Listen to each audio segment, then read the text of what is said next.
I think so. I think we have to talk pretty loud. Yeah. Which is super obnoxious. Okay, so episode 1, take 1. Today we're going to talk about getting started. Starting a business. A business. You have to have a good idea. Like that is just like non-negotiable. Let everyone know how we got started. So obviously, you know that we're both coming from the modeling world, and we've both transitioned into, tech entrepreneurs. How did you start your app? So my app actually came as a solution to a problem. I've been modeling for like 10 years, and I always struggle with be so friendly with my agent. I didn't have enough places, I feel like, to find work, and I hated waiting 90 days till I get paid. Yeah. That's the worst thing. I mean, any model can relate. So I was like, there's gotta be a solution. Actually what happened was I was on the train with my business partner now, and I was saying this exact same stuff to him, and he was like, isn't there an app for this? It's at the time it was 2015. And I was like, ding, a light bulb went off in my head. I was like, no, there isn't, but there should be.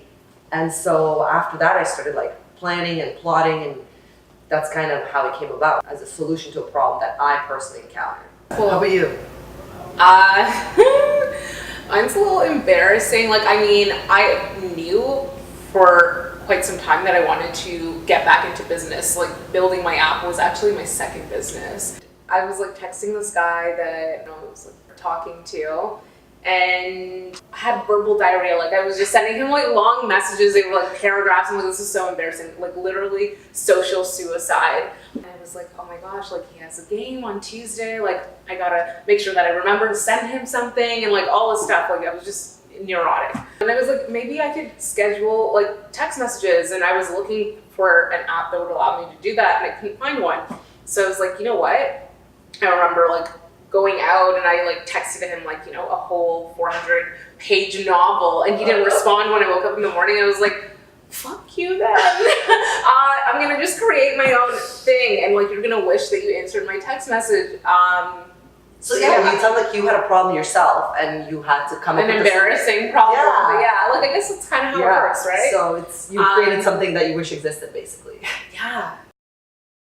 Research is so crucial. I went out, and I was modeling, and we had brainstormed this. Yeah. I think it was the summer of 2015, and then I went and traveled. I lived in the US for a bit, New York and Miami, and while I was out there, I was shooting my the thoughts of what I wanted to do with other models, and figuring out what other apps are out there, what competition, seeing if people would actually use this. Speaking to people and getting feedback and helping to build your idea is invaluable, because whatever you think that idea or that product is going to be, on the outset, it's not what it ends up being. You know what I mean? It evolves. Absolutely, and I think that's a big misconception. When people tell you, you have to sign an NDA, don't tell a lot of people. I disagree, because one, if you've ever built anything, a business, an app, it's so much more work than people think. Telling people what you're doing actually helps you, because a lot of people will even if they try to do it themselves, you're probably way ahead. Anyways, they'll help it's not you. It's not that easy. It's not that easy. The thing is, when you're first getting started, your idea isn't that good. I went on Google, and then I searched, I don't even remember, people who make apps kind of thing, right? Just basic. And then I found all of these kind of, I think they're called dev shops, essentially. And they build apps for big companies. So I found one that allegedly, I don't know if it's true, they said that they made the Nike Running Plus app and the Starbucks app, and I'm okay, my app's gonna be on that level, so let me call them. Basically, that company kind of laid out step by step what I needed to do, who I was gonna be working with, how long it was gonna take, and approximately what the cost would look like. So they basically gave you a plan, blueprint, and you followed. Instead of paying them $100,000, you went and tried to subcontract all. I just had to be creative in terms of finding the people who could do that. Because I didn't go into it knowing exactly what I wanted to build. I think you it was just inspired thought, right? So research is key on your idea. Yeah, absolutely. Building the team and being able to sort of structure the business that you're creating, which you don't realize when you build an app, I think it's so important to think about that. because one, it helped with subsidizing the cost, because we bootstrap, we didn't have hundreds of thousands of dollars. So other partner is a data analyst and he worked for Uber. So building this narrative, building the story, when we go to somebody like how you went and you're like, we have this app, great idea, now we have a team and the story looks like this. We're building a modeling app, so we have a model, we have a guy in tech, and we have a guy who works for Uber. It gives you validity in terms of when people want to put money into it. Do you have that? Because like for you built a team and you had your idea and then you were able to execute. For me, I had an idea, I executed on my own and then had to go back to find my team, right? So there are different ways, because like you can get money based on having a really good idea and a good team. And then I'd say like build your board of directors or your board of advisors.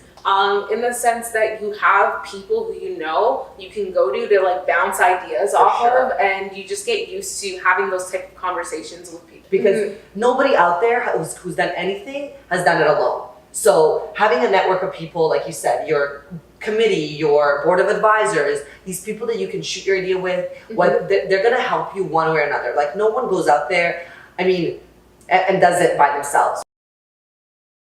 I think the biggest advice is plan. Have a plan. If you're not just building an app, you're building a company. So I think, and whatever it is that you venture into building, even if it's not a tech company, any business, I think planning a step ahead of, I want to invent this thing. I want to create this thing. I want to open this store. Like, okay, and then what? Who is your target demographic? Right. Who is going to use your app? Or who are your customers? Ask yourself these questions.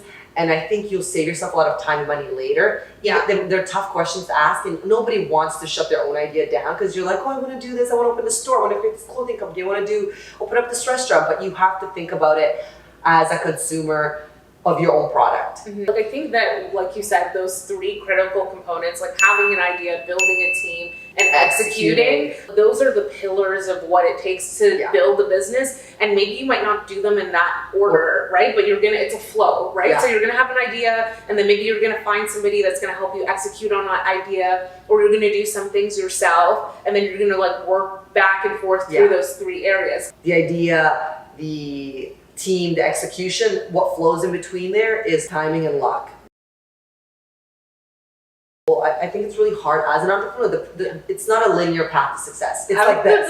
And one day you're like, oh, I'm doing so great. I'm like, awesome. Another day you're like, okay, this is like, what am I doing? I'm way over my head. Like, throw the whole thing in the garbage. Yeah. And the other thing too is like, you don't have to be down on yourself that if you come up with an idea or you have a business and things don't work out, there are so many things that you can learn just through the activity of being like an entrepreneur that is applicable in so many different areas. Yes. I think that when you become an entrepreneur and you like have that mindset, you start to see the world completely differently. Yeah. Like you start to see connections that you never saw before. Yeah. I don't know, it's just different. Like your brain changes a little. Yeah, I think you break these sort of walls, like, that you kind of always been like, you gotta go to school, get a job, and you're in this sort of box. And as a woman, I think you're just naturally in this sort of box that everyone's created for you. I think once you go out of there and you are crazy enough to start something and build it, all these walls start breaking down. You're like, the fear disappears. I think the fear kind of steps aside and you're like, okay, I'm doing this.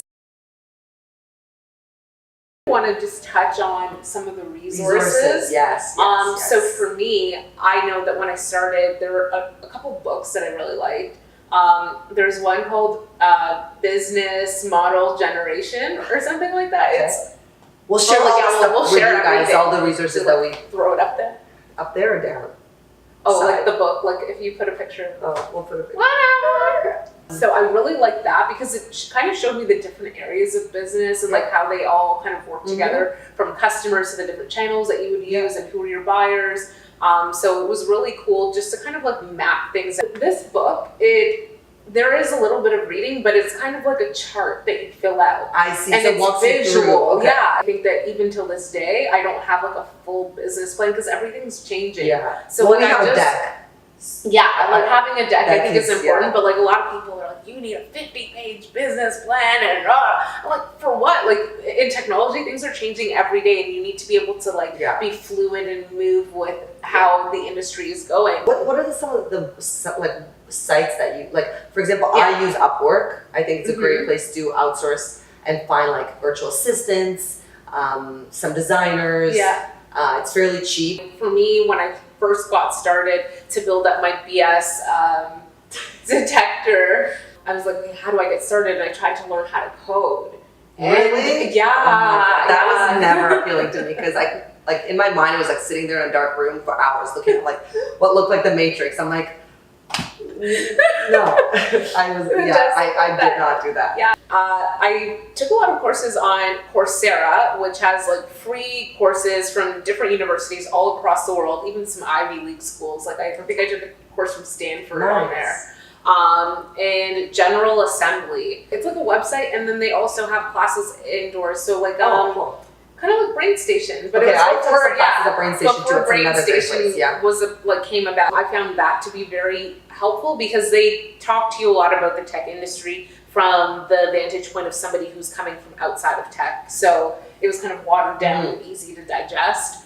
Tons of things that I think that we found very beneficial during our journey, and we're going to share them with you. So just like press a little drop down, and we're going to have a list of things there. And if you have questions about any of the resources, any questions in terms of starting, feel free, just hit us up. We've got an email set up, so you can email us directly. And modelpreneurs.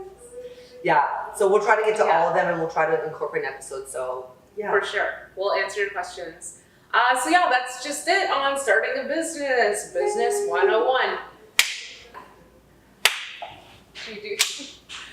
I was the worst at these games.